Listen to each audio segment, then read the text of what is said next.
What is up, YouTube? Today I wanted to talk a little bit about the most important things that I have learned in being a therapist. I have been a therapist since 2023, practicing.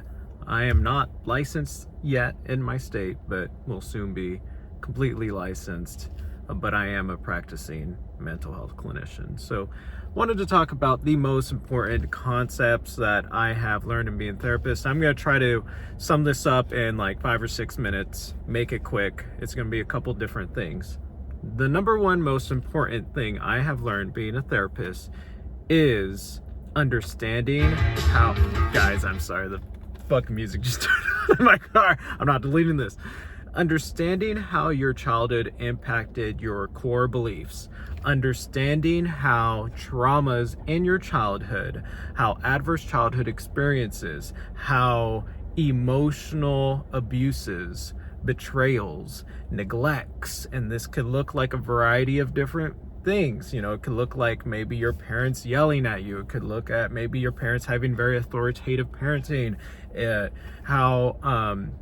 Moving forward, understanding how abuses, physical abuse, sexual abuse, mental abuse, once again, kind of similar to the emotional abuse, understanding how traumatic childhood experiences, adverse childhood experiences impacted the way that you think about yourself first, others secondary, and the world at large third.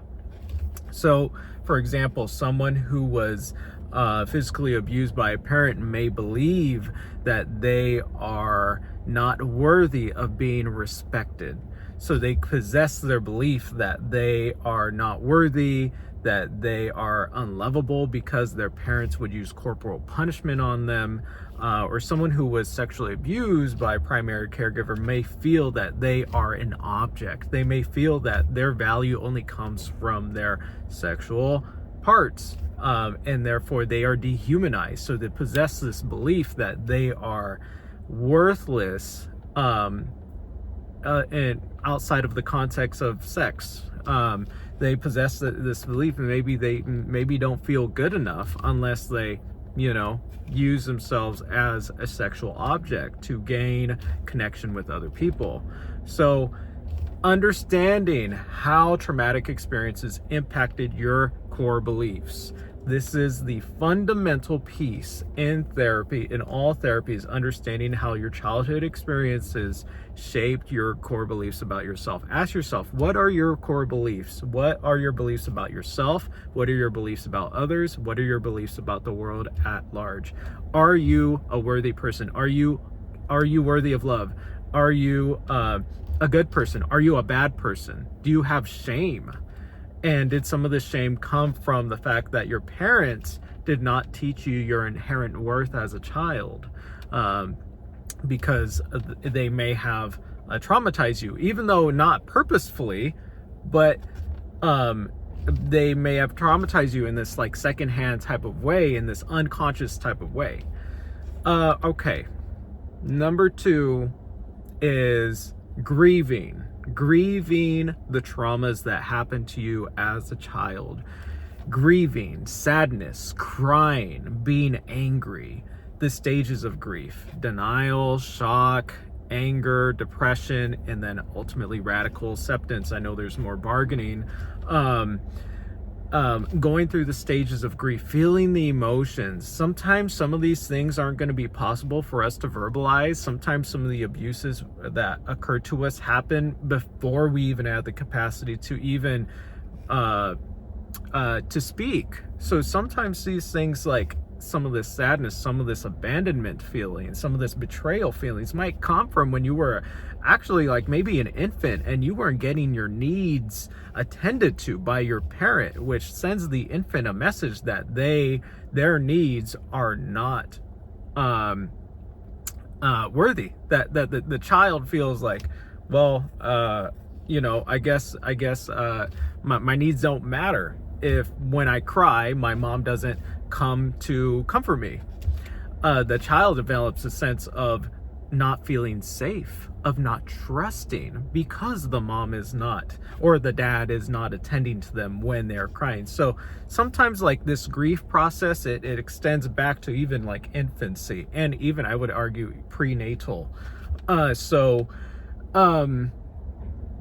Grieving is so critical, and I see we're at 5 minutes. Grieving is so critical in order to reach a phase of radical acceptance. And then, so grieving the childhood you didn't have, grieving the abuses, grieving the betrayals, grieving being sad, and then ultimately making sense of the trauma, being able to understand why your parents abused you, even if it was unconscious, even if they didn't mean to hurt you, but they still did, understanding how generational trauma impacted them, understanding, having self-compassion if you can. I know we all can't have self-compassion for abusers, and sometimes it's just better letting go, radically accepting they messed up, they fucked you up in many ways, and now you have to do the work of, and this is part 3 of challenging and reframing your negative core beliefs about yourself, others, and the world.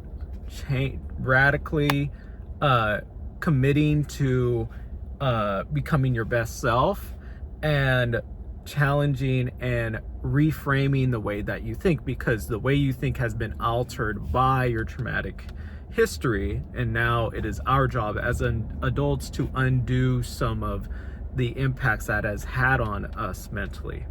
So that's understanding the trauma and its impacts it had on you, grieving and working towards radical acceptance, and then reframing and challenging some of the negative beliefs that you have, because beliefs impact our emotions, and that emotions impact our behavior. It's like a trifecta, and they reinforce one another. So what you do impacts how you feel about yourself, how you feel impacts how you think about yourself, and all of those things, they kind of work in a spiral. So ultimately, and lastly, just committing to maybe being the best version of yourself that you can. And this is going to look like having goals. This is going to look like having goals and maybe developing social support systems. That's huge. Social support is massive. And remember, we were traumatized when we were dependent on another kid, and we're going to heal through groups. We did not come into this world we came into this world as a we, us in a relationship with our parents, and therefore we must, in order to heal the we must also form more we with healthy people in community, because we came into the world as we before we became so we will heal as we again.